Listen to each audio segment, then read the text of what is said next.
She was just a trainee nurse, living paycheck to paycheck in a small Pennsylvania town. But one night, under a flickering streetlight, everything changed. Emily Rhodes stepped into a fight that wasn't hers and paid a heavy price for it. She woke up in the hospital she worked at, unaware that her act of courage had reached the president himself. What happened next would turn her life upside down and show the world that even the quietest hero can leave a mark that echoes across the nation. Stay with us to hear how one selfless moment turned an ordinary life into something extraordinary. Welcome to Grateful Stories, where tales of compassion and kindness are told. Let's uncover what really happened. Emily Rhodes was no stranger to long days and quiet nights. At 26, she was still just a trainee nurse at Millfield Memorial Hospital, working under a short-term contract with no promise of permanence. Her tiny apartment above the old laundromat was her haven, threadbare but clean, with a thrift store armchair and a battered kettle that whistled like an old friend. Money was tight, always, but she found ways to share what little she had. Every other Saturday, she volunteered at the community soup kitchen, her gentle smile a comfort to the weary. She'd slip extra bread to the kids who looked too small for their coats, always mindful that kindness didn't cost much if you carried it in your heart. Her life was a patchwork of small graces. In the hospital, she'd stay late to check on patients who had no visitors, making sure their pillows were fluffed and their cups of water fresh. She'd offer rides to coworkers with dead batteries and bring extra coffee for the night shift when the air turned cold. Emily lived like that, giving in quiet ways, because she believed that even the smallest kindnesses could keep the darkness at bay. That night, she left work later than usual. The winter air had a bite to it, the kind that made her breath hang in clouds before her. She walked with her hands stuffed into her coat pockets, her stethoscope still hanging from her neck, a habit she hadn't bothered to break. The street was almost empty, just the dull flicker of the streetlights and the distant hum of a bus engine heading home. Emily didn't mind the walk. It was her time to think, to let the weight of the hospital shift fade from her shoulders. She passed the corner store with its neon beer sign and the old church whose steeple loomed dark against the moon. This was her neighborhood, and even in its quiet, she found a strange kind of peace. But halfway home, she saw them. Three men, clustered under the flickering light of a lamppost, their shapes hunched and restless. An older man stood between them, his shoulders hunched, clutching a worn coat that seemed too thin for the night. One of the men shoved him hard enough to make him stumble. Another grabbed his arm, their voices low and mean, the kind of sound that made Emily's stomach twist. She stopped dead in her tracks. For a second, fear gripped her, that cold, ancient instinct to walk away, to pretend she hadn't seen. But Emily had never been able to look away when someone needed help. She took a breath, felt her heart pound, and stepped forward. "Leave him alone," she called out, her voice sharp in the still air. The men paused, turning to look at her like she was a surprise they hadn't expected. The tallest one sneered, his lip curling as he stepped closer. "Mind your own business, lady," he said, his words slurred with something that smelled like cheap whiskey. Emily swallowed hard but didn't back down. "He's done nothing to you," she said, her voice trembling but strong. "Let him go." For a heartbeat, the world held its breath. Then the man closest to the old man let out a laugh, short and cold. "Big talk for a girl in scrubs," he muttered. Emily felt the blood in her ears, but she didn't move. She took another step forward, close enough now to see the fear in the old man's eyes. "Please," she said, softer now. "He doesn't deserve this." The man's sneer faded into something colder. He reached out fast, shoving Emily hard in the shoulder. She stumbled backward, her foot catching the uneven edge of the curb. The world tilted, and she felt her head snap back as it hit the concrete. A flash of white pain exploded behind her eyes. She tasted blood as it pooled at the corner of her mouth. For a moment, the street spun around her in blurred halos of streetlight and shadow. Somewhere, she heard someone scream. Footsteps scattered, then the scuffle of boots fading into the night. Emily lay there, dazed. the cold seeping into her bones as blood trickled down her forehead. Voices rose around her, distant and frantic. Someone was yelling for help. Someone else was already on the phone. The word ambulance breaking through the rush of noise. Emily tried to lift her head, but the world spun again, and she sank back down. In that moment, she thought of the old man. She wondered if he was safe, if he'd gotten away. Then the darkness closed in, soft and final, and she let it take her. The ambulance arrived in minutes, its sirens painting red and blue across the buildings. They lifted her carefully, voices gentle but urgent. She heard her name once, twice Emily. Emily, stay with us. She tried to answer, but her lips wouldn't move. As they loaded her into the back, her eyes fluttered open for a second. She saw the paramedics face a man she recognized from the hospital cafeteria, his eyes wide with shock. "It's Emily," he said, his voice cracking. "She's one of ours." The ride to Millfield Memorial was a blur of flashing lights and the low hum of machines. Emily drifted in and out of the world, her thoughts a jumble of memories and half-formed prayers. When the ambulance doors swung open at the ER entrance, she was met by a wall of familiar faces. Her colleagues, the people she had laughed with over late-night coffee breaks, now stood frozen as they wheeled her in. She saw the charge nurse, her mouth a tight line of worry. She saw the orderly who always shared his lunch with her on long shifts, his hands trembling as he reached for the stretcher. No one said a word. No one had to. In that moment, Emily Rhodes, the girl who always had a kind word, always stayed late to help, was the one they were fighting to save. As they pushed her down the hallway, the overhead lights seemed to blur into streaks of white. She felt the warm squeeze of a hand on hers, a nurse she barely knew, but who held on like a lifeline. "Hang in there." "Emily," someone whispered, "you're not alone." And in that final, flickering moment of consciousness, she believed them. Even as the darkness pulled her under, Emily knew she wasn't alone. Not anymore. The hospital corridor was alive with the echo of hurried footsteps and low voices. Doctors and nurses moved with focused urgency, weaving around each other like a well-practiced dance. Every move was precise, every word clipped and clear. Emily lay on the trauma bed, her face pale under the harsh fluorescent lights. A line of blood trailed from her temple, catching in her hair like a crimson thread. Monitors beeped steadily, their rhythm a fragile metronome of life. Her colleagues gathered close, the air thick with an unspoken understanding. They knew Emily, her quiet laughter, her tireless kindness.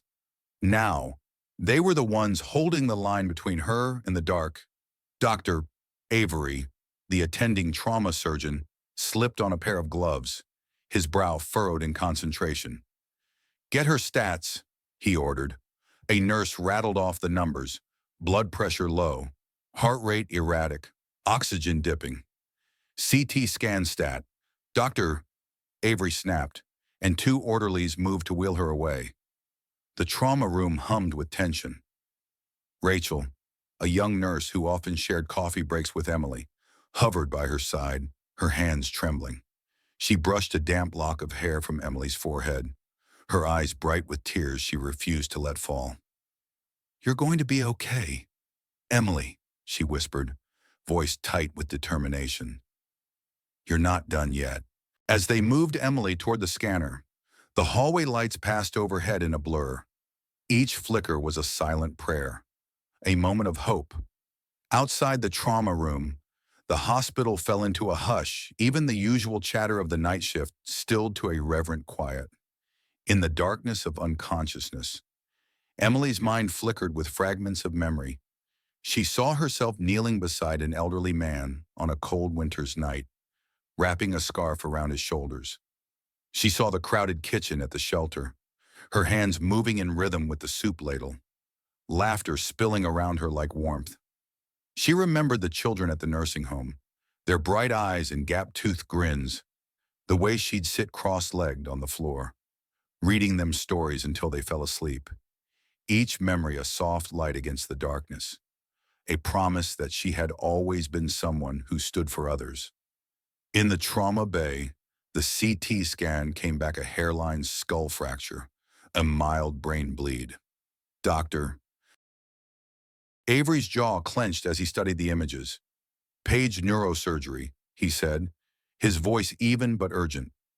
Prep or 3 were not taking any chances. They wheeled Emily back into the trauma room, every pair of hands moving in harmony. An anesthesiologist checked her airway. A scrub nurse gathered the surgical tray, and Rachel hovered close, her lips moving in silent prayer. The overhead lights glowed cold and bright, but the warmth of those who cared for her shone brighter. Outside the trauma room, word of Emily's injury had spread through the hospital like wildfire. Orderlies who knew her by name paused in their rounds, their eyes dark with worry.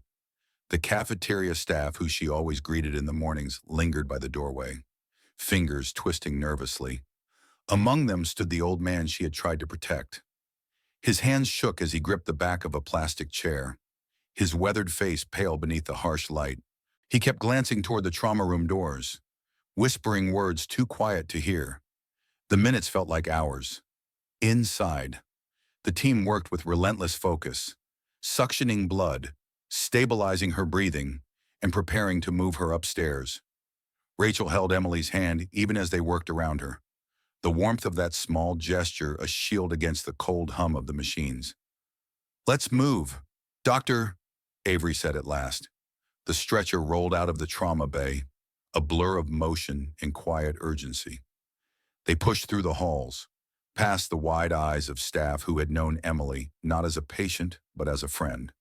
At the OR doors, the surgical team waited, already gloved and gowned. "Doctor," Avery exchanged a quick word with the neurosurgeon, his voice low and serious. "Small subdural bleed. Stable for now. Let's keep it that way." Rachel squeezed Emily's hand one last time before the doors closed. "See you soon," she whispered, her voice breaking. The doors swung shut with a soft click that felt too final. Hours passed in the waiting area outside the OR. Rachel sat with the old man, his name still unknown to her, but his presence a quiet testament to the kind of person Emily was. He sat hunched in a worn coat, his eyes fixed on the sterile white doors as if he could will them to open. Nurses brought him cups of coffee he barely touched. He clutched them with shaking hands, but his mind was somewhere else, lost in the echo of Emily's voice telling those men to stop. He hadn't even known her name that night, but now it was all he could think about. Inside the OR, the team worked with calm precision. The neurosurgeon's hands moved with practiced grace, easing pressure from Emily's skull, repairing what was broken. For every cut, every suture, there was an unspoken vow this life mattered. This young woman who had given so much to others would not be lost tonight. The hours stretched on, the clock ticking in measured endless beats. Outside, Rachel's eyes burned from lack of sleep, but she refused to leave. Every time the doors swung open and a nurse stepped out with an update, she rose to meet them, her heart in her throat. At last, the neurosurgeon stepped out, his expression solemn but not defeated. "She's stable," he said softly. "The surgery went well. She's not out of the woods yet, but she's fighting." A collective breath shuddered through the waiting area. The old man closed his eyes, a single tear slipping down his lined cheek. Rachel let out a sigh so deep it felt like it came from her soul. "She's always been a fighter," she whispered. They moved Emily to the ICU, her head wrapped in white gauze, machines beeping steadily at her side. She was still unconscious, her body still and small against the white sheets, but there was color in her cheeks again, a faint warmth returning. The old man shuffled forward, his steps slow and deliberate. He reached out a trembling hand, stopping just short of touching hers. His lips moved, forming words only he could hear: a prayer, a thank you, or perhaps both. Rachel sat beside the bed, her fingers brushing Emily's as she spoke softly. "You did what you always do, Em. You stepped up. Now let us step up for you." Her voice wavered, but her resolve did not. Outside the window, dawn was beginning to break. The first pale light of morning spilled across the sterile tiles, casting long shadows on the walls. For the first time in hours, the hospital seemed to breathe easier. Emily had survived the night, but even in the quiet that followed, everyone knew the battle wasn't over. She was still somewhere between here and the dark, fighting to find her way back. And in that quiet room, filled with the steady hum of machines and the whispered prayers of friends, Emily's journey continued, a testament to the quiet power of hope. The hours after surgery passed in a soft, reverent hush. Emily lay still in the ICU, the rhythmic beep of the monitors, the only sound that broke the silence. Rachel sat by her side, her hand gently resting on Emily's, a small anchor in the drifting world of sleep. The old man, Thomas Keene, stayed too. He sat quietly in the corner, his posture straight and his eyes fixed on the woman who had stepped into harm's way for him. He seemed smaller in the harsh hospital light, not the towering figure of a Marine colonel, but an aging man whose gratitude filled the room. As the night wore on, the hospital slowly returned to its routines. The world outside kept moving, cars passing in the early morning, nurses starting new shifts. But in that room, time felt different, measured not in minutes, but in heartbeats. Just past dawn, Emily stirred, her eyelids fluttered, and her breath caught in her throat like she was swimming to the surface. Rachel leaned forward, hope flickering across her tired face. "Emily," she said softly, her voice trembling with relief. "Hey, it's okay. You're safe. You're here." Emily's eyes blinked open, hazy and unfocused at first. Then they found Rachel's face, and something like understanding flickered there. She tried to speak, but her voice was a rough whisper, dry and uncertain. Rachel squeezed her hand gently. "Don't try to talk yet," she said, her smile small but steady. "You're okay. You made it." Emily swallowed, her throat raw from the tube that had helped her breathe through the night. She took in the room slowly, the bright light of morning, the quiet murmur of nurses outside the door. And then she saw him, the old man, sitting so still in the corner. His eyes met hers, and for a long moment, no words were needed. The memory of that night flashed between them, the cold street, the push, the darkness, but also the simple, quiet truth she had stepped forward when no one else did. Rachel leaned close, her voice dropping to a gentle murmur. "Emily, the man you saved, his name is Colonel Thomas Keene." She paused, letting the words sink in. "He's a retired Marine, a hero, some say, and he's a friend of the president." Emily blinked, the words slow to register in her foggy mind. She looked back at Thomas Keene, searching his face for something that might make it real. But he only nodded, his expression warm and proud. "You didn't know who I was," he said, his voice gravelly but kind. "You didn't ask. You just acted. And that means more than you know." Emily's eyes filled with tears she couldn't blink away. She was just a trainee nurse, a girl who still worried about rent and late-night bus fares. But in that single moment, she had become something more, a quiet force that had cut through the night. The door to the room opened then, and a man in a dark suit stepped inside. His presence was calm, but it carried weight, a quiet authority that filled the space without noise. He wore no badge, no name tag, but everyone in the room seemed to stand a little straighter when he entered. "Miss Rhodes," he said, his tone respectful but gentle. Emily turned her head slowly, still gathering the strength to meet his gaze. "My name is Nathan Pierce. I'm here on behalf of the President of the United States." The words landed like a stone, dropped into a quiet pond. Emily's breath caught in her throat, and Rachel's eyes went wide with wonder. Even Colonel Keene sat a little taller, his expression solemn. Nathan reached into his jacket and pulled out a small folder, embossed with a deep blue seal edged in gold. He laid it gently on the table beside her bed, his movements careful and deliberate. "This," he said softly, "is a letter from the President himself, a personal message of gratitude for what you did." Emily stared at the folder, her fingers itching to reach for it, but they trembled, and she let them rest on the blanket instead. I, I don't understand, she whispered, her voice hoarse. Nathan's eyes softened. You don't have to, he said. Just know that your courage, your selflessness reach further than you could have ever imagined. Rachel picked up the folder and handed it to Emily, her hands steady even as her eyes shone. Emily held it carefully, the weight of it surprising, like it carried more than just paper. With a deep breath, she broke the seal and opened it. The words were simple but powerful, written in neat lines on cream-colored stationery to Miss Emily Rhodes. It is with the deepest gratitude and respect that I extend my personal thanks for your extraordinary courage. Your selfless actions in defense of another, without regard for your own safety, embody the highest ideals of this nation. I would like to meet you in person to express my appreciation and recognize your heroism. Please accept this invitation to the White House at your earliest convenience. The signature at the bottom was unmistakable. Emily's breath came in small, uneven gasps as she read the words again, trying to make sense of them. She looked up at Nathan, her voice barely more than a whisper.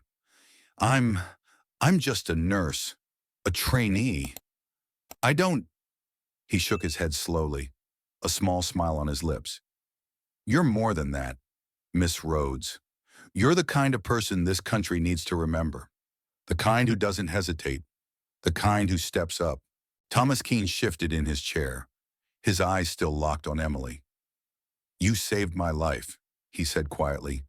I may never be able to repay that debt, but the president, he sees you, Emily, and he wants you to know that your courage matters. Tears slid down Emily's cheeks then, hot and silent. She had never wanted recognition, never even thought her small acts of kindness could echo so far. But now, here she was, a name in a letter from the most powerful office in the land. Rachel squeezed her shoulder gently, her own eyes misty. You deserve this, she said softly. You've always given so much to everyone else. It's time for someone to give something back to you. Emily closed her eyes for a moment, letting the weight of it all settle in her chest. She thought of her tiny apartment, the chipped mugs she washed by hand each night, the warm bowls of soup she ladled out to strangers. She thought of the battered coat she wore to work, the bus rides she took in the early hours of the morning, and she thought of that moment, that quiet street, the push that had sent her tumbling, the fear that had turned to darkness. It had all led here, to this small hospital room filled with love and gratitude, to a letter that told her she mattered. When she opened her eyes, she looked at Nathan and nodded. I'd be honored, she said, her voice steadier now. I'd be honored to meet him. The quiet in the room was profound, like the pause before the dawn. In that silence, Emily felt something shift inside her, a quiet strength rising to meet the weight of what she'd been given. She wasn't just a nurse. She wasn't just a girl who had stumbled in the dark. She was Emily Rhodes, a reminder that even the smallest act of courage could change everything. And as she lay back against the pillows, the letter resting against her heart, she knew this was only the beginning. The road ahead would be different now, but she would walk it with her head held high, carrying the light of a promise she never knew she'd made. A promise to keep standing up, even when no one was watching. The days that followed were a blur of soft conversations and gentle care. Emily's body healed slowly, each day a small victory, but her heart, that brave, steady heart, had already begun to mend. When the day finally came, she dressed carefully, a simple navy dress that had lived in the back of her closet for years, a pair of plain black flats that had carried her through countless hospital halls. She smoothed her hair back and took a quiet moment to look in the mirror. What she saw was not the girl who had once worried about rent and bus fares, not just the trainee nurse in borrowed scrubs. She saw the woman who had stood firm when the night turned dark. She saw herself, and she was ready. The drive to Washington was quiet. The landscape rolled by in gentle waves of green and gold, and Emily watched it all with a quiet calm. Beside her sat Rachel, who had insisted on coming along, her hand resting reassuringly on Emily's arm. You're going to be amazing, Rachel said with a soft smile. Emily only nodded, her breath slow and deep. She felt the weight of what was ahead, but it was a good weight, the kind that meant something was about to change. At the gates of the White House, a uniformed guard checked her name against a list. His eyes softened when he saw it. "Welcome, Miss Rhodes," he said, and Emily's heart fluttered in her chest. She stepped out of the car, the air cool and bright, the quiet dignity of the place settling over her like a warm blanket. Inside, everything was hushed marble floors, soft echoes, and the steady rhythm of history in every corridor. They led her down a long hallway lined with portraits of presidents and dignitaries, each one a silent witness to the moment she was about to step into. At the end of the hall, double doors opened, and she stepped into a garden of bright morning light. The rose garden was alive with color, the soft reds and whites of the flowers, the gentle rustle of leaves in the breeze. Rows of chairs had been set up, filled with faces she didn't know but who had come to honor her. At the center, under the proud gaze of the American flag, stood the President of the United States. He was dressed in a simple navy suit, his smile warm and genuine as he turned to greet her. Beside him, in full dress uniform, stood Colonel Thomas Keene, no longer the battered man in the alley, but the strong, resolute figure of a Marine who had never forgotten what she did for him. Emily's steps slowed as she approached, her hands clasped together, her heart pounding. "Miss Rhodes," the President said, his voice gentle and sure. "Today, we're not here for politics. We're here to honor the quiet courage that too often goes unnoticed." He gestured for her to stand beside him, and Emily stepped forward, her breath catching as the applause began. It wasn't loud, it wasn't theatrical. It was a soft, reverent sound, a room full of people who understood that bravery doesn't always wear a uniform or stand behind a podium. The President turned slightly, his words clear and steady. "Emily Rhodes is a nurse, a woman of humble means and humble heart, but when faced with a choice to turn away or to step forward, she chose to act." He paused, his eyes sweeping over the crowd. "And in doing so, she reminded us what it means to be an American, to stand for what's right, no matter how small the moment may seem." Colonel Keene stepped forward then, his eyes meeting Emily's with a quiet pride. He reached out, and in his hand was a small, polished badge, the seal of the White House Medical Unit. "With the deepest respect," he said softly, "we ask that you accept this role, head nurse of the White House Medical Unit." He placed the badge in her hand, and Emily's fingers closed around it, the metal cool and heavy with meaning. The applause rose again, a soft wave that carried with it the weight of every life she had touched. Emily's eyes shone with tears she didn't try to hide. She looked out over the crowd, the officials, the staff, the quiet witnesses to her moment. And in that gentle swell of gratitude, she felt something inside her settle. She was where she was meant to be. The President's voice broke through her thoughts. "There's more," he said, his smile widening. "We believe that those who give without expectation deserve more than thanks. They deserve the security to keep giving." He turned to gesture at a small table nearby, where an aide stepped forward with a set of keys and a thick envelope. "A new home," the President said softly. "A safe place to rest your head at night, yours. No rent, no mortgage, and a vehicle to carry you wherever your kindness leads." Emily pressed a hand to her lips, her breath coming in soft, disbelieving gasps. She had never asked for any of this, but in this moment, she understood it wasn't about asking. It was about receiving with the same open heart she had always given. When the ceremony ended, Emily lingered in the garden for a moment. The sun was warm on her face, the soft murmur of voices around her a quiet hymn of respect. She took a deep breath, feeling the weight of the badge in her hand not as a burden, but as a promise. That evening, she returned to her small apartment above the laundromat one last time. The familiar creak of the floorboards, the chipped paint on the window ledge, they felt like old friends saying goodbye. She packed her few belongings into boxes, pausing to look at the worn photograph on her nightstand, her handing out soup at the shelter, her smile bright even in the cold. She ran her fingers over the image, a soft smile on her lips. She had never done it for praise or recognition. She had done it because it felt right, and now she would carry that same quiet purpose with her to a place she had never dreamed of reaching. As night fell, Emily sat on the edge of her narrow bed, a notebook in her lap. She wrote slowly, the pen scratching softly in the hush of the room. "I never expected this," she wrote. "I never imagined that a single moment, a single choice could echo so far." She paused, the words settling in her mind. "But I know this, the greatest reward isn't the home, or the job, or even the thanks. It's knowing that the world is still full of people who will stand up, who will care, who will keep going, even when it's hard." She closed the notebook, her fingers resting on the cover like a quiet promise. Emily turned off the lamp and lay down, the darkness of the room familiar and soft. In her mind, she saw the old man's face, the way his eyes had filled with tears when he spoke of what she had done. She saw the faces of every patient she had ever comforted, every stranger she had ever helped. And in that quiet night, she felt at peace. The world outside would always be noisy, always demanding.